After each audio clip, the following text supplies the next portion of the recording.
సుమన్ టీవీలో మీ business promotions కోసం ఈ కింది నెంబర్ను సంప్రదించగలరు.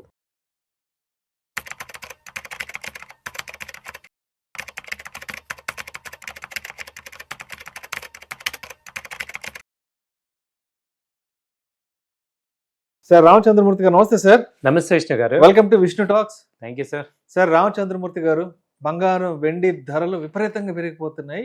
ఇవాళ ఒక్క రోజే బంగారం 8,000 రూపాయలు పెరిగి దాదాపు 1,70,000 1,71,000 రూపాయలకు చేరిపోయింది. 24 క్యారెట్లు 10 గ్రాముల బంగారం.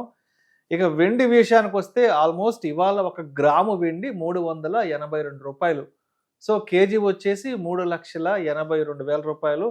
అటు ఇటుగా ఇంకొక 16, 17, 18,000 పెరిగిందంటే 4 లక్షలు అయిపోద్ది. అది కూడా ఇంకొక 2 రోజుల్లో 4 లక్షలు మనం రౌండ్ ఫిగర్ చూడబోతున్నాం.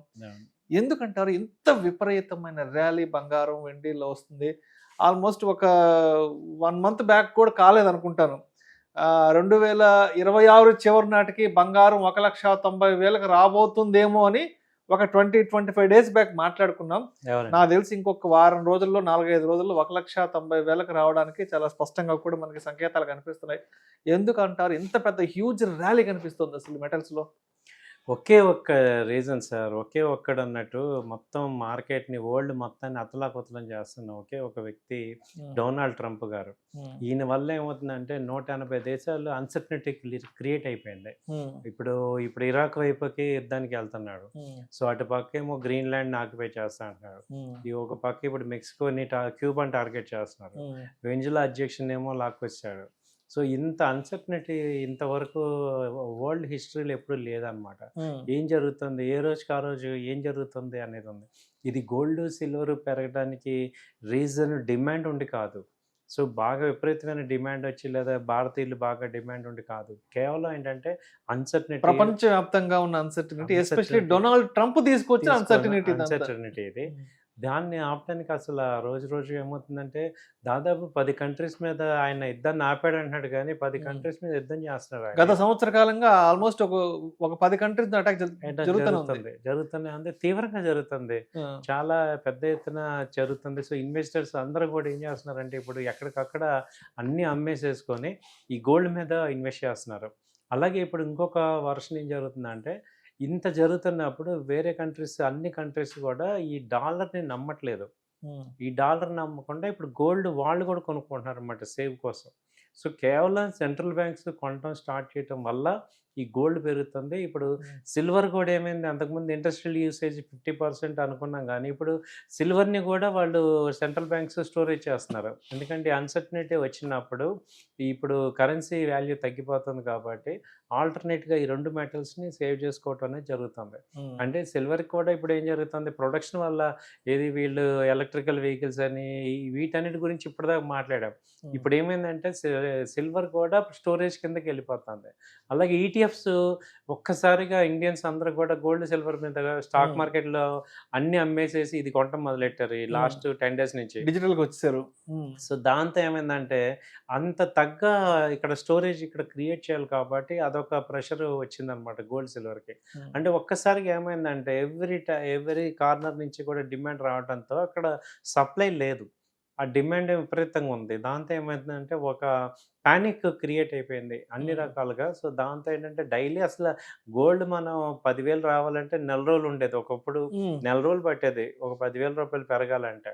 అలాంటిది ఇవాళ అసలు రోజుకి 10,000, 8,000 పెరుగుతున్నాయి. 24 గంటల్లో 10,000, 15,000 పెరుగుతుంది. అంటే ఏంటంటే ఒక పక్క అక్కడ టెన్షన్ క్రియేట్ అవ్వటం, రెండో పక్క ఏంటంటే ఈ రీటైల్ క్లయింట్స్ అందరూ కూడా ఇక గోల్డ్ బాగా పెరిగిపోతుంది, సిల్వర్ బాగా పెరిగిపోతుందని క్లారిటీ వచ్చేసింది. ఒక రకమైన ఎమోషన్తో బయింగ్ చేస్తున్నారు. అది నిజమే కాదు తెలియదు, ఎందుకంటే మనందరికీ తెలిసి ఇంత హై రేట్లో కొంటున్నాము అంటే అది డౌన్ అయినప్పుడు చాలా ప్రమాదం అవుతుందని కూడా తెలుసు కదా.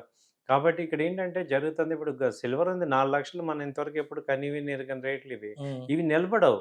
ఎప్పుడైతే మళ్ళీ మార్కెట్లు నార్మల్ అవుతాయో, మనం ఎన్నోసార్లు చూసి ఉంటాం కదా, ఏదైనా ఒక కమోడిటీ అనే కాదు, ఏదైనా ఒక స్టాక్ కానీ ఏదైనా బాగా పెరిగినప్పుడు అది ఎమ్మటే మళ్ళీ 1 month 2 monthsకు అడ్జస్ట్మెంట్ అవుతుంది. కాబట్టి ఇది కూడా బాగా హైప్ అవుతుంది. ఇప్పుడు మనకి ఈ ట్రేడ్ డీల్ జరిగింది కదా యూరోపియన్ యూనియన్కి ఇండియాకి. సో ఇప్పుడు ఆయన ఏంటంటే యాంటీ కంట్రీస్ ఎక్కువైపోయినాయి.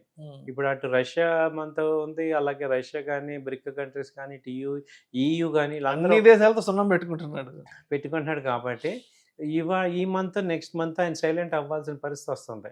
ఈవెన్ 2 నెలల తర్వాత ఓన్ కంట్రీలో కూడా నెగిటివ్ వస్తుంది. వ్యతిరేకత. ఎందుకంటే సుప్రీంకోర్టు ఎటు ఇన్ని వన్ మ్యాన్ షోగా కుదరదు, సెనెట్లో అన్ని ఆర్డినెన్స్లు పాస్ చేస్తున్నారు, అవన్నీ కూడా లా అవ్వాలి కదా. అక్కడ రిపబ్లికన్స్కి తక్కువ ఉంటుంది దిగువ సభలో.